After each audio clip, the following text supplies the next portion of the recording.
Hi everybody, my name is Sara Dalrymple. I'm a clinical therapist at Bulimia Anorexia Nervosa Association of Windsor Essex County, Ontario. I'm a registered social worker, MSW and BA in psychology. NEDIC asked me to present you guys with some coping strategies for getting through some of the distress that the pandemic has caused. So I came equipped today with 3 different of my favorite strategies that I use with clients to help cope with distress. So I'm going to start you guys off with a mindfulness strategy. It's a grounding strategy, and its goal is to ground you in the present moment, take you out of the thoughts and situations that may be going on, and really connect you with your body. So that strategy is called 5-4-3-2-1 grounding. And essentially what it asks you to do is touch base with your 5 senses.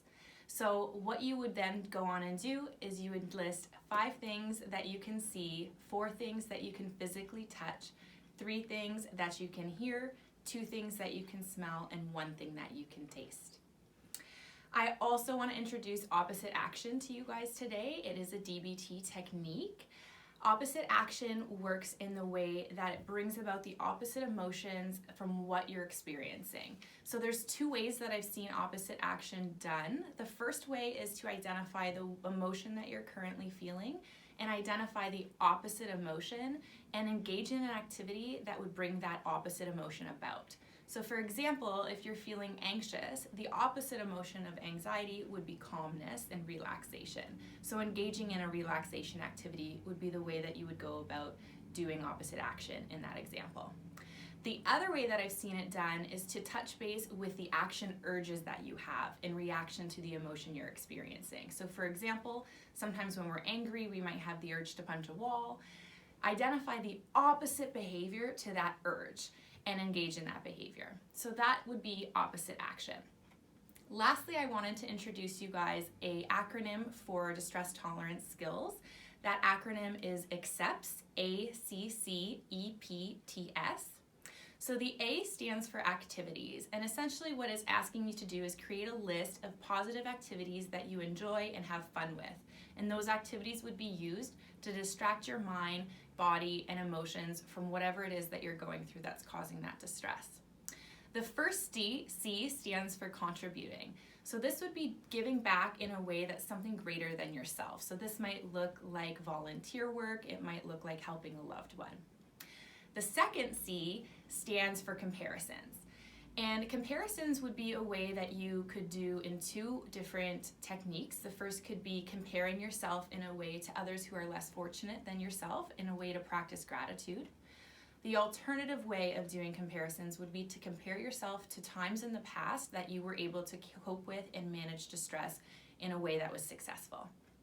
The E stands for emotions, so this would be opposite action as we talked about earlier. So really it's just looking to engage in activities that bring about those lighter, more pleasant emotions. P stands for pushing away. So this would be taking a mental and physical break from trying to cope, right? Sometimes emotions are really important for us to feel, so it's allowing yourself to just kind of sit in that emotion and then distance yourself from whatever the trigger is. So it's kind of like putting a pin in it for later. The T stands for thoughts. So this would be doing any of challenging work that you might have developed skills with in some counseling settings, but it could also just be engaging in activities that really activate your thoughts and need your thoughts in order to engage and complete the activity. And lastly, the S stands for sensations. So this would be in engaging in activities that really turn on and engage your 5 senses as well. So in some examples we've seen if someone's under distress, maybe they went and took a cold shower. I guarantee if you're taking an ice cold shower, it'll be really hard to think about the things that are distressing you.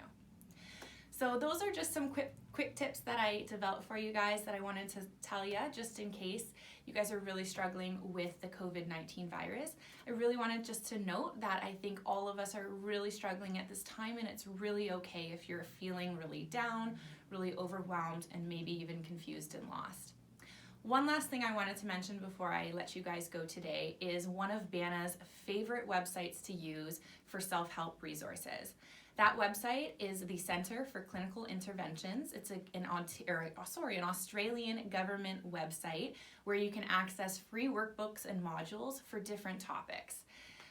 So what you would do is visit the CCI website and you would check out the Helping Yourself resources from the drop-down link. Thank you.